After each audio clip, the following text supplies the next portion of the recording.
In liberal, politically plugged-in circles, it is an article of faith that if only Democrats did something different, they would do better at winning political battles. Dinner parties, social media, online chats, listservs, coffee hour, all are consumed routinely by discussion of what tweak to Democratic messaging would unlock all the political victories that we know belong to us. Progressivism versus centrism? Are identity politics good or bad? Should Democrats embrace more forceful language, or maintain a genteel tone? Play hardball, or deliver placating language about bipartisanship? Advertisement. This article was originally published at Salon. This obsessive belief in the magic key Democrats could turn that will solve our current political nightmare is fueling the rising hot tempers around the presidential primary. We believe, in our souls, that the right candidate and right message will win this thing, and that the wrong candidate and wrong message will be a disaster. We need to get these arguments exactly right, we tell ourselves, since that's what will save us.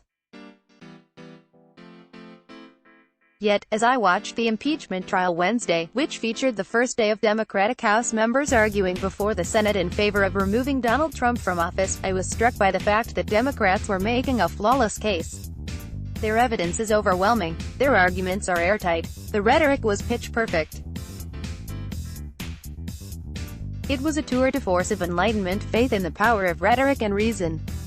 Representative Adam Schiff kept morphing, before my eyes, into Atticus Finch, as portrayed by Gregory Peck. Let's not forget how To Kill a Mockingbird ends. Atticus loses his case and his innocent client, Tom, is killed.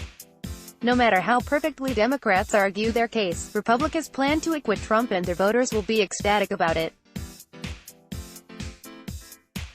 Our problem isn't the Democrats and their messaging. Our problem is the Republicans. Justice has no place in a society run by people who care only about domination and the will to power. Advertisement. What used to be called the authoritarian tendencies of conservatives have grown unchecked, and the parasite has now completely taken over the host body. American conservatism is an authoritarian movement. The American right has become enthralled with the same idea that has motivated fascists for decades, which is that justice, reason and reality itself do not matter. All that matters is raw power.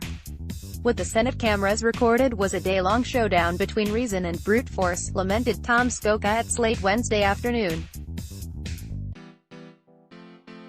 Fascism can't be defeated by mockery any more than it can be defeated by debate, because in its essence it is the antithesis of these things, Abigail Nussbaum wrote in a powerful essay at her blog recently.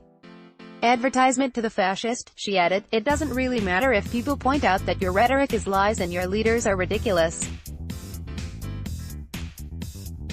After all, how clever are they going to look when you string them up in the town square? This mentality is on full display with Republicans during this impeachment trial. Faced with hours of immaculately presented, unassailable proof of Trump's guilt, Republican senators, to the last one, are responding with the rhetorical equivalent of fart noises and "I know you are, but what am I?" taunts. Advertisement. Sen. Blunt of Missouri complained to reporters about hearing the same story over and over again, and being forced to watch the same exact video to make apparently another point. Republican senators whiled away the hours by pretending to be outraged that Rep. Jerry Nadler, DNY, correctly accused them of a cover-up. Senator Ron Johnson of Wisconsin exclaimed that it was offensive to make such a charge, and Sen. John Cornyn of Texas, a smirk masquerading as a person, called that suggestion outrageous and embarrassing. From mockery to feigned outrage, what holds together these Republican responses is an unvarnished contempt for reason and facts, and even more important, outright scorn for anyone foolish enough to cling to those Enlightenment notions of rational discourse. Advertisement. But cling we do. We tell ourselves we see clearly the situation at hand, and we know full well that Republicans have crossed the point of no return.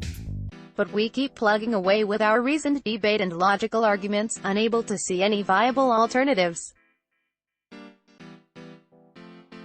This inability to look reality directly in the face is most evident on the Democratic campaign trail, which routinely features reporters asking the various contenders how they plan to pass their agenda, whether it's centered on more modest reforms or sweeping, ambitious goals, in the face of Republican opposition.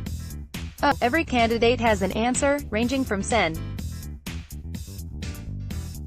Bernie Sanders arguing that his political revolution will awaken Americans and put them on the right path, to former Vice President Joe Biden arguing that he can create bipartisan comedy in the name of getting things done, to Sen.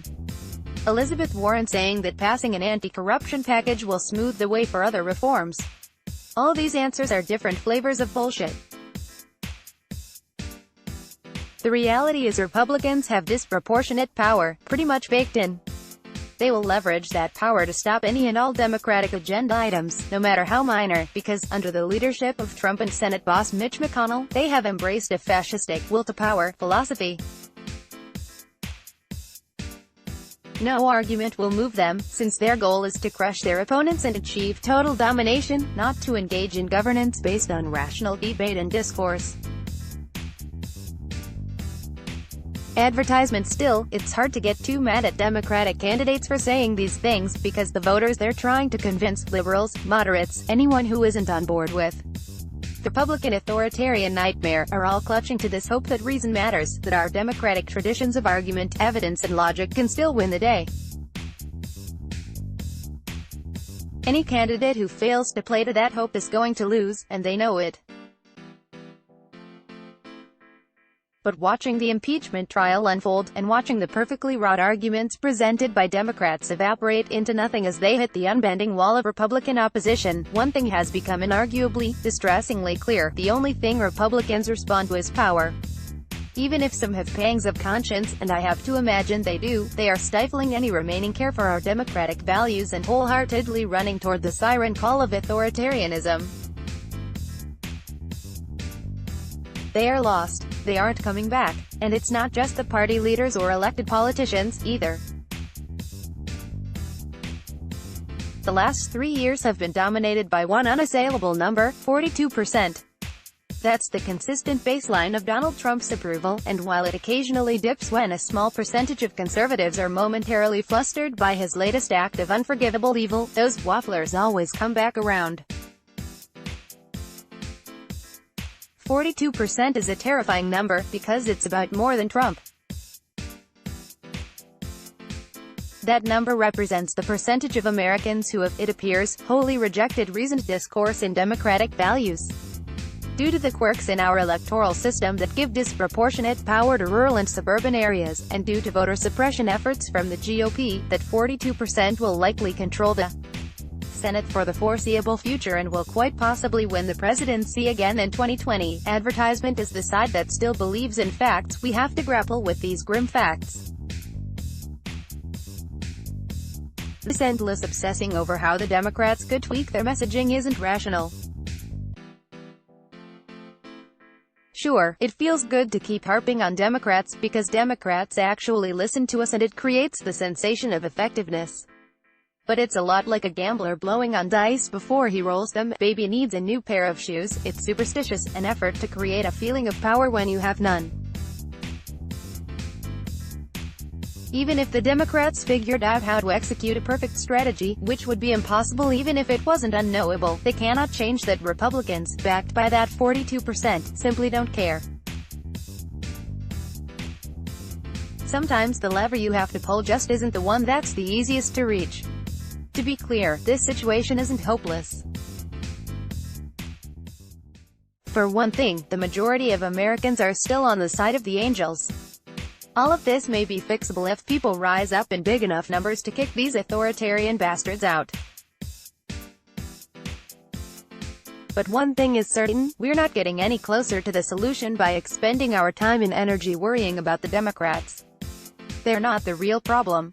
Enjoy this piece. Then let us make a small request. Like you, we here at Raw Story believe in the power of progressive journalism. Raw Story readers power David K. Johnston's DC report, which we've expanded to keep watch in Washington.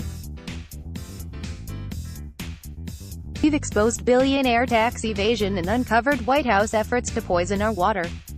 We've revealed financial scams that prey on veterans, and legal efforts to harm workers exploited by abusive bosses. And unlike other news outlets, we've decided to make our original content free. But we need your support to do what we do. Raw Story is independent. You won't find mainstream media bias here. Unhinged from billionaires and corporate overlords, we fight to ensure no one is forgotten. We need your support to deepen our investigative reporting. Every reader contribution, whatever the amount, makes a tremendous difference. Invest with us. Make a one-time contribution to Raw Story Investigates or click here to become a subscriber. Thank you. Click to donate by check. Enjoy this piece, then let us make a small request. Like you, we here at Raw Story believe in the power of progressive journalism, and we're investing in investigative reporting as other publications give it the axe. Raw Story readers power David K. Johnston's DC report, which we've expanded to keep watch in Washington. We've exposed billionaire tax evasion and uncovered White House efforts to poison our water. We've revealed financial scams that prey on veterans, and efforts to harm workers exploited by abusive bosses. We need your support to do what we do. Raw Story is independent. You won't find mainstream media bias here. Unhinged from corporate overlords, we fight to ensure no one is forgotten. We need your support to keep producing quality journalism and deepen our investigative reporting. Every reader contribution, whatever the amount, makes a tremendous difference. Invest with us in the future. The one-time contribution to Raw Story Investigates or click here to become a subscriber. Thank you. Let's block ads. Why?